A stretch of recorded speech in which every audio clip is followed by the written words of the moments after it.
Okay, we're going to be looking at this problem from the 2002 Junior Math Challenge, which when I was working through, I just did it with some algebra, and then when I looked at the answers, I saw that there was much more to be learned from this question, which was really lovely. So we're going to start by just doing it how I did it.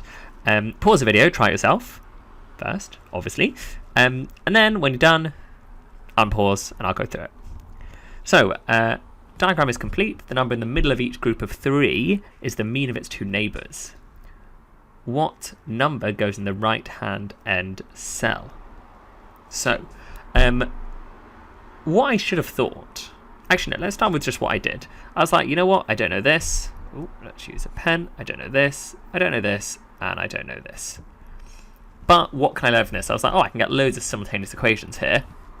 Because I know that 8 plus y over 2 has to equal to x, because it's the mean of its two neighbours. So x has to be the mean of 8 and y. So I knew that. So I knew that 8 plus y was equal to 2x. I also know that from x, y, and z, I have that x plus 20 over 2 equals to y. So I've got this equation, and now I have this equation. I can just times both sides by 2. I have that x plus 20 equals to 2y. And now I've just got some simultaneous equations.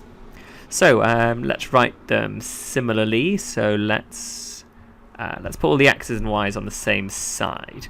So we've got 2x minus y equals 8. That was our first equation. And we also have that 2y minus x equals to 20. That's our second equation.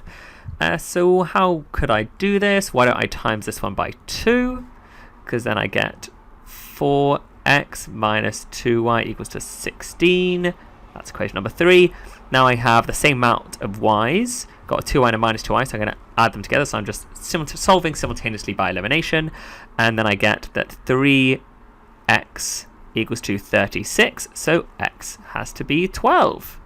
Great. So this one ends up being 12. 12. And subbing that back in, I get 2 times 12, so 2 lots of 12, which are 24, minus y equals to 8. So 24 minus y equals to 8. So y equals to 16. 16. And then I could actually just... You might notice there's a pattern, which is good, but I can just do it again to find this thing on the right. I've got 16 plus z over 2 equals to 20. 16 plus z equals to 40. So z has to equal to 24. And so the answer is 24. Nice, simple. But then I looked at it and I was like, wait a minute. What do you notice here? What do you notice about this sequence? And actually, it's an arithmetic, a linear sequence. So I'm just adding the same amount. I'm adding 4 every time. Every time. I was like, that's neat. I wonder what can I see from this? And what it looks like is every number in an arithmetic sequence is the mean of its two adjoining numbers. So let's try some of that. So that's what we're imagining, that every number in an arithmetic sequence, so in fact, why don't we type that down? Every number in an arithmetic sequence, and actually it's really an arithmetic sequence, is the mean of its two adjacent numbers. In fact, instead of number, I should probably say term. That's a bit nicer language. So, every term. So let's look at an example of this. So how about the sequence 1? So we're just testing to see if this holds. So this is a linear sequence. Difference is 2, starts at 1. And look, if I get 3, 3 is the mean of the arithmetic mean of 5 and 1. Similarly, 5 is 3 plus 7 over 2, which is lovely. And you can actually think about this in a couple of ways. One way is to think about it algebraically if you want to. So get any term for let's get any 3 terms of an arithmetic sequence. So the first one, so arithmetic sequences, all their terms look like this: a plus n minus 1 lots of d.